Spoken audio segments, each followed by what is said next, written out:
I have been using the Pixel 8 Pro for the last month, and in this video we will cover the performance, the battery life, the camera, what I like and dislike about the phone, and if it's worth it.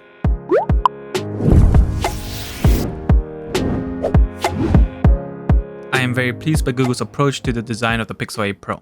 The more rounded corners makes the phone look more sleek and elegant while making it really comfortable to hold. The volume and power button are still in a great spot, making it easy to reach without needing to readjust your grip. Google did an awesome job with the color options this year. I picked up the Bay one and it looks amazing. The frosted glass back has a matte finish that feels silky smooth and is fingerprint resistant, which adds to its appeal. This is definitely Google's best design so far, but one thing that I am bummed about is that the aluminum camera housing doesn't have a matte finish like on the obsidian color one. Google ended up getting rid of the curved display on their Pro model, giving you a flat display instead, and this is by far my favorite modification. This design choice not only makes it more affordable to apply a tempered glass screen protector, but it also minimizes accidental swipe gestures that curved display can cause. The Pixel 8 Pro has one of the brightest displays on a smartphone. With a peak brightness of 2400 nits, this has made it incredibly easy to see what's on my screen even on the sunniest of days. This still has a 6.7-inch display that feels immersive, the display looks good, and the colors are vibrant, making it enjoyable to watch videos on.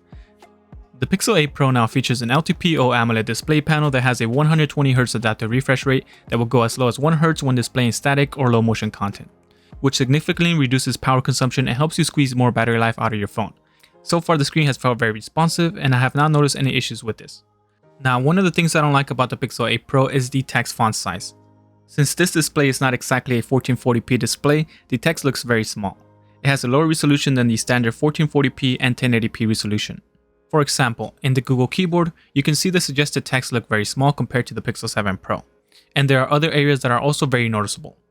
I had to increase the font size by 1 tick, and this is something I have never had to do with any other phone before. If you also need to increase the font size, I recommend setting the display to full resolution so that it looks sharper and clearer. Now, something that I really like on this is the new AI wallpaper feature. This lets you create a unique wallpaper by selecting a theme and then modifying the prompt from the list of options. I personally prefer wallpapers that are simple because it helps the apps pop and the text don't get lost in the background. Face Unlock now offers the same level of security as the fingerprint sensor, making tap to pay a breeze. This also makes logging into your bank accounts or investment accounts much simpler. The Face Unlock has been very reliable so far during the day and it has been working well in places with dim lighting. The only place I need to rely on the fingerprint sensor is when I'm outdoors at night or in a dark room. Under the hood, this has the same 12GB of RAM as last year's Pixel 7 Pro, but it now houses the new Google Tensor G3 processor, which is an improvement over the Tensor G2, but it's still not an incredibly beefy processor in today's market. If you're someone that does heavy mobile gaming or likes to do heavy video editing on your phone, then this is not the device to pick up. Now, for those of you looking to play less intensive games, then this will do the job just fine. Since Apex Legends Mobile is no longer available on the Play Store, I played some PUBG Mobile and this was able to sustain a consistent 60 frames per second. The thermals have also improved on here. The phone remained pretty cool up until an hour of gameplay where it started to feel a little warm, but nothing that made it too uncomfortable to hold. So I've been using Adobe Rush to do some very simple video editing, like simple cuts and adding text for YouTube Shorts. Both the Pixel 7 Pro and Pixel 8 Pro exported the same video at the same speed, so I didn't see any rendering time improvements. The speakers on the Pixel 8 Pro are louder than the speakers on the Pixel 7 Pro, which is a much needed improvement. This definitely makes watching videos more enjoyable. The volume bar UI got some adjustment, it is now thinner and taller, giving the impression that the volume can go higher, but it still takes 25 clicks to get to max volume. I am disappointed that Google still hasn't implemented a quick audio switch toggle in the quick setting panel like Samsung does it. In order to switch between connected audio devices, I need to have a music streaming service open. When I open Pandora, the option to switch audio outputs shows up in the volume setting, but if I don't have Pandora running in the background, the option doesn't show up, even if I have Bluetooth headphones connected or if I'm connected to my car. Samsung has a quick audio switch toggle that's always there, and I just want the Pixel to copy it. The new Android 14 software has subtle changes that makes the phone feel more refined, and something that really helps tie things together is the satisfying vibration motors. The haptic vibration motors are amongst the finest available, significantly enhancing the tactile experience when using the phone and contributing to an overall delightful interaction.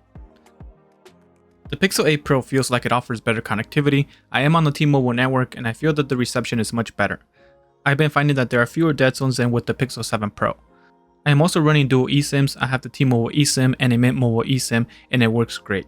Now, running 2 SIM cards does eat up a little bit more battery. Now, speaking about the battery, the Pixel 8 Pro has a 5050 mAh battery and the battery life is by far the best out of all previous devices. It just feels more optimized. I have been averaging 7 to 8 hours of screen on time on a single charge, and it's been lasting me from one night to the next night. I ended the night with about 5 to 10% left. For comparison, I was getting about 6 to 7 hours of screen on time with the Pixel 7 Pro, and it lasted me from the morning to the night. I have kept Wi-Fi, Bluetooth, location, and the always on display enabled on my phone, and it's doing a lot better even though it almost has the same battery size as the Pixel 7 Pro. I did notice that wireless Android Auto eats up a huge chunk of battery life, so on days that I travel, my battery doesn't last as long. Also, Pandora still stays running in the background for a long time after using Android Auto, and this drains the battery much faster as well. So I have to remember to stop the background activity from Pandora to conserve battery.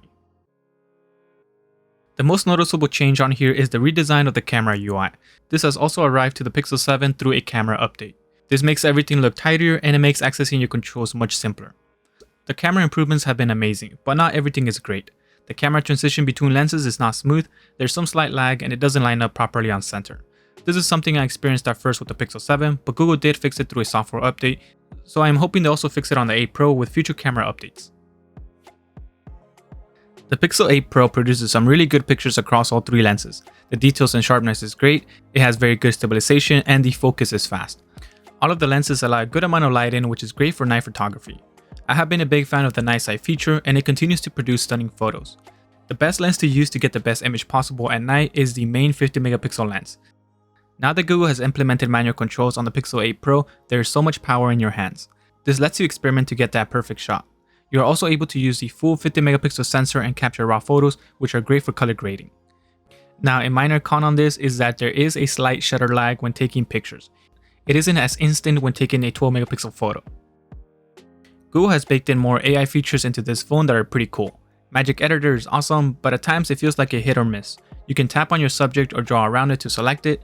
Sometimes it does a really good job at selecting your subject, and other times not so much, so you have to zoom in to fill in the gap or remove some selections. Magic Editor lets you make your subject bigger or smaller and place it somewhere else in the picture. So you get to do all of the editing right from the Gallery app without needing to dump your photos onto your computer to edit.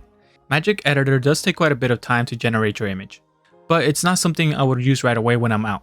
It's something I would use when I get back home and I'm laying in bed or sitting on the sofa. So those 15 to 30 seconds of time it takes doesn't really bother me, but I would definitely not mind if this was faster. The best take feature has to be one of the coolest features by far, but I haven't had the chance to try this out since I haven't gone out with a group of friends or family. Now, something to keep in mind is that the best take option only shows up after you have taken a series of photos. So if someone was looking away or had their eyes closed, you can replace those with ones where everyone's smiling and looking at the camera. Super Res Zoom is still a great feature. The 30x zoom is quite useful and it does really well in low light. The pictures are a little soft, but they are good enough to be usable pictures that you can post. This lets you capture moments where you can't physically move closer to it or you don't have the time to move closer. Now in the video side of things, this is still not the Pixel's strongest point, but it does fairly well for quick videos to post on social media.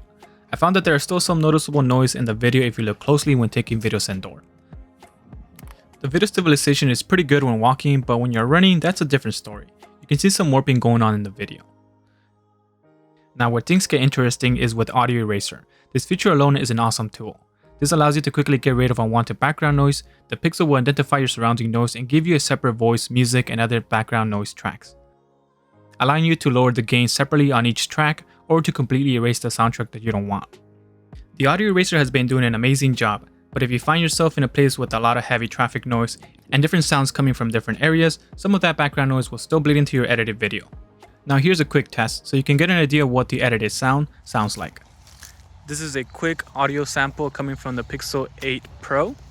This is what the audio quality sounds like, and right now I'm at the park. There is some music in the background, but it's pretty far away, so I don't know if the phone will be able to capture that and then be able to identify it and put in a separate track.